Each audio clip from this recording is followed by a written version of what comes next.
بسم اللہ الرحمن الرحیم۔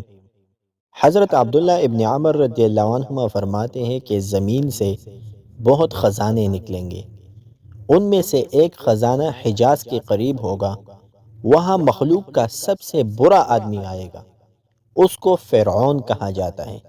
خزانے کی کھدائی کا کام کرنے والوں کو سونا ملے گا، یہ لوگ ابھی اس پر خوش ہو رہے ہوں گے کہ ان تمام لوگوں کو زمین میں دھنسا دیا جائے گا۔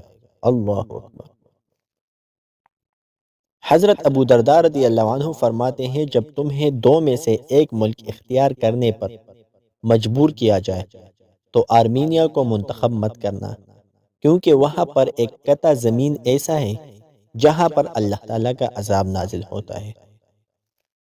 حضرت کعب رضی اللہ عنہ فرماتے ہیں، جزیرہ خرابی سے امن میں ہے جب تک کہ آرمینیا برباد نہیں ہوتا، مصر محفوظ رہے گا جب تک جزیرہ برباد نہیں ہوتا، اور کوفہ محفوظ ہے جب تک مصر برباد نہیں ہوتا، اور جنگیں نہیں ہوگی جب تک کوفہ برباد نہیں ہوگا۔